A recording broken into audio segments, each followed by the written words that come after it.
Salut à tous. Alors maintenant, on va essayer de voir comment on va pouvoir améliorer un petit peu le comportement de notre use context en utilisant d'autres choses comme le hook use reducer par exemple.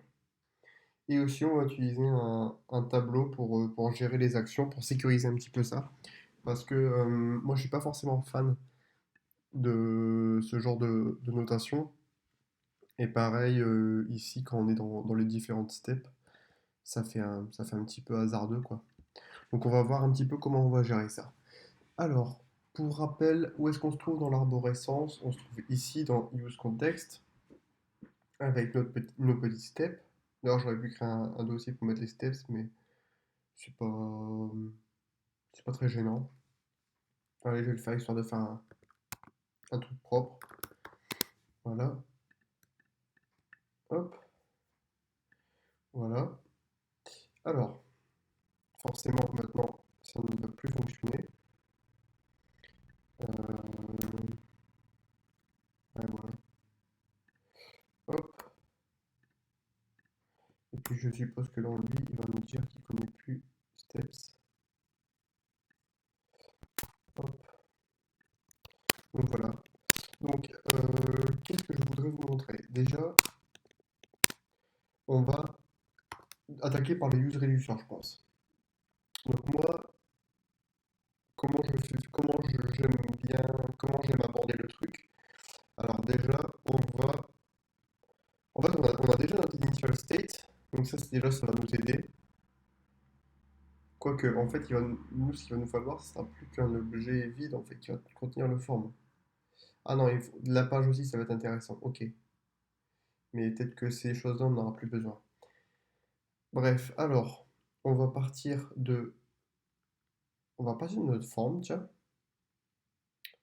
et puis on va lui dire, en fait, c'est pas un use state que tu vas utiliser, c'est un use reducer. Et on va lui dire, ben, tu vas avoir, donc on va l'appeler form reducer. Tu vas prendre en paramètre le form reducer, qu'on va déclarer juste après, et le form state, l'état de base de mon application. Alors pour ça, moi ce que j'aime bien, c'est décorréler un petit peu de mon code la logique. Et donc du coup, je vais créer un. Donc là, mon dossier s'appelle use context, donc bon, malheureusement, c'est pas très beau comme nom. Et du coup, on va créer un use context.service.js. Et puis dedans, on va venir déclarer les choses dont on va avoir besoin. Donc le form state et le form reducer. Voilà, qui va prendre en paramètre. Est-ce que vous vous rappelez, c'est le petit test. Est-ce que vous vous rappelez de ce que prend en paramètre un reducer? Il va prendre en paramètre le state, qu'on n'a pas besoin forcément de lui passer, mais lui va le connaître. Et on va devoir lui passer en paramètre une action. Donc voilà, on va les importer. Voilà. Notre form state, comment il va être initialisé? Donc nous, c'est un formulaire. Et je ne sais pas si vous vous rappelez, mais dans notre formulaire, on a, on avait deux champs. On avait un champ name qu'on va initialiser à vide et un champ number qu'on va initialiser à 0. Tiens. Voilà. Donc voilà, useReducer n'est pas défini, on va l'apporter. Parfait. Ces choses-là, on va plus en avoir besoin, me semblerait-il. Voilà. Et le contexte. Attendez, je me suis perdu quelque part là. Ah, on va avoir encore besoin de deux choses en fait. Ouais, ouais, je suis bête. Excusez-moi. En fait, on va avoir besoin. Bah, on va pouvoir lui passer le form, d'ailleurs. On va pouvoir lui passer le form, ainsi que lui passer notre dispatcher. Donc ici, en fait, c'est plus un set form, ça va être un form. dispatcher. Voilà. Et on le passera ici. C'est une fonction undefined. Clac, clac. Ça, on n'en a plus besoin. Et d'ailleurs, en fait, ça serait intéressant, même si on le state la step, on va faire ça, je pense. On va initialiser à 1. Voilà. OK. Donc ça va pouvoir partir. Voilà. Et là, ça va plus être le page, ça va être form de page, parce que ce qui va sortir de notre réducteur, c'est l'objet form. Donc c'est le form.page qu'on va venir chercher. Ici, on va lui passer le form, et on va lui passer le form dispatcher, qui s'appelle form dispatcher, tout simplement.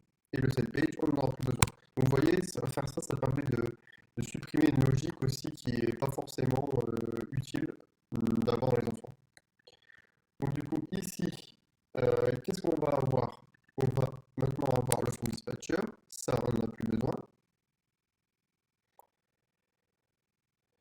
Je vais faire pareil pour les autres. Ici, on n'avait pas besoin. Ok, très bien. Et donc maintenant, comment ça va se passer ici? Peut-être que je vais déjà changer la logique que je voulais, que je vous avais explicité un petit peu plus tôt. Si j'avais eu ça un petit contrôle par log, on va l'enlever. Cette forme, est-ce qu'on le fait maintenant? Allez, on le fait maintenant. Donc en fait, nous, en plus d'avoir ceci, on va avoir par rapport à notre formulaire, on va avoir des actions. Donc moi, j'ai bien créé pour ça un objet. Donc je vais l'appeler par exemple, je vais l'appeler form actions. Et les différentes actions que je vais avoir dans mon formulaire, ça va être add. Donc on avait deux possibilités, trois possibilités, je pense. Ajouter un nom. Le nom ici ne va pas forcément être de l'importance, utiliser la syntaxe que vous voulez. Donc ajouter un nom, ajouter un number. Et ensuite, vous avez aussi ajouté, non, c'était pas ajouter, c'était changer de step. Donc du coup, on va mettre quoi? Change step. Allez, je suis pas très inspiré au niveau du naming, désolé. Change step. Voilà. Et donc du coup, on va venir en fait référencer maintenant ces actions, soit dans les différentes steps, mais aussi ici, ça va permettre de venir un petit peu verrouiller. Non. Ah non, pas ici en fait. Ici, je dis n'importe quoi. Non, ça dans les différentes actions. Donc ici dans mon en fait ça va être ici dans mon reducer. Donc ici dans mon reducer, je vais me retrouver avec un switch action point type.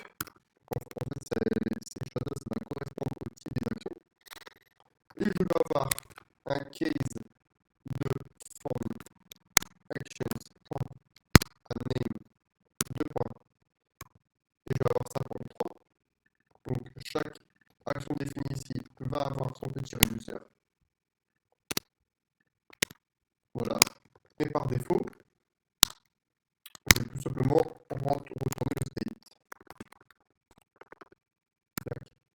Voilà. Donc ça, c'est défini. Est-ce que je vous montre? Ouais, je vais vous montrer maintenant comment on va s'en servir dans les steps. Est-ce que je vais l'exporter? Non, il faut que je l'exporte pour que ce soit utilisable. Voilà. Alors, je ne sais pas si vous vous rappelez, dans ma première step, on entrait le nom de l'input, on entrait un nom et on l'envoyait à notre formulaire. D'ailleurs, maintenant, ce qu'on peut faire ici, c'est dire que la value, c'est le form.name. du coup. Donc, du coup, le placeholder ne sert plus à rien. Quoique, s'il n'y a pas de valeur, c'est le placeholder sera affiché aussi, ça peut être intéressant de le mettre quand même. Donc voilà. Et là, ce qui va être maintenant intéressant ici, c'est l'utilisation du dispatcher. Alors, on va avoir notre dispatcher qui va dire bah, le type, c'est. Donc là ici, c'est l'ajout du nom. Donc, c'est le form add name. Voilà, donc ça, c'est mon type. Et ce que je veux lui passer, c'était ceci. Je ne sais pas si vous vous rappelez. Donc là, comment ça s'appelle ça? Ça s'appelle le payload. Donc voilà, donc le type, le payload, je lui passe deux valeurs. Donc voilà. Et ensuite, ici, pareil, le site page n'existe plus. Donc, comment on fait? Eh ben, pareil, form dispatcher. Et là, on va venir lui dire, excusez-moi, trompé de raccourci. On va vouloir lui dire que le type, là, ça va être l'action de changer. Là, ça va être l'action de changer de state. Voilà. Et le payload qu'on lui passe, c'est l'action sur laquelle on veut se retrouver juste après, c'est le step 2. Donc voilà. Il me manque peut-être quelque chose. J'ai l'impression que j'ai mis un trou dans la raquette.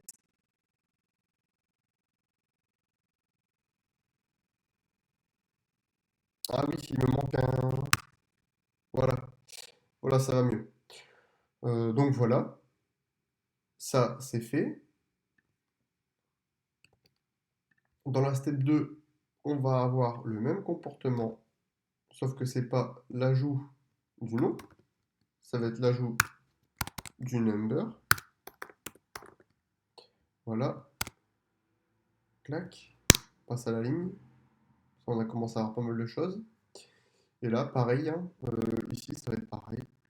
C'est pas. Tac. On va passer à la step 3. Donc vous voyez, on a quand même plus de sécurité à faire ce genre de choses. Je vais passer à la ligne parce que on commence à avoir pas mal de choses. Voilà. Et ici, est-ce qu'on avait. Non, ici, on n'avait pas d'action. Donc voilà, très bien. Je vais ici supprimer le state qui n'est plus utile. Tac. Et donc là, qu'est-ce qui nous manque? Eh bien, il nous manque le code qui va permettre de venir écrire dans notre state. Donc, dans le cas de l'ajout du nom, qu'est-ce qu'on veut? Eh bien, on veut retourner notre state et mettre à jour le name qui est dans le payload. Vous vous rappelez, on l'a fait juste avant. Voilà. Pour le number, pareil, sauf que c'est la valeur du number qu'on veut mettre à jour. Et pour le changement de step, ce qu'on veut, c'est mettre à jour la step. Et c'est pareil, c'est action.payload, tout simplement. C'est OK, name, number, step. Voilà. Normalement, ça devrait fonctionner. Excusez-moi. Alors, la trempe, Jackie. Ah, ça marche pas. Qu'est-ce qui ne fonctionne pas?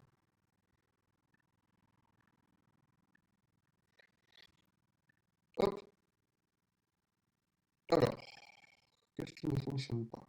Ah, d'ailleurs, je n'ai pas. Ok. Alors, en regardant un petit peu le code, tac, tac, tac, le for reducer, il est initialisé avec le form state. Très bien. On lui passe le dispatcher. Tac. Et donc, là, on va dire que le form page, ça vient mettre à jour. Ok. Donc, ce qu'on va faire pour débugger ça, c'est intéressant aussi de voir comment, comment on débug. Moi, ce que j'aime bien faire, c'est mettre ici un petit console log au niveau de mon réducteur pour voir ce qui se passe. Et on peut lui passer le limite de state action, comme ça c'est simple.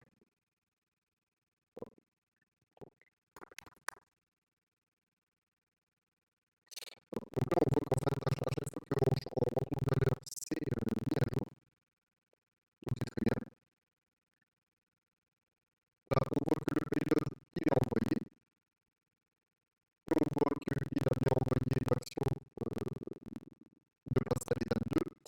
Après, est-ce qu'il l'a fait? Ouais, normalement, il l'a fait. Donc, on passe à action payload, on dit que state est mis à jour. Mais pourquoi lui ne se rend pas au changement du form? Ouais, c'est pas form.page, c'est form.step.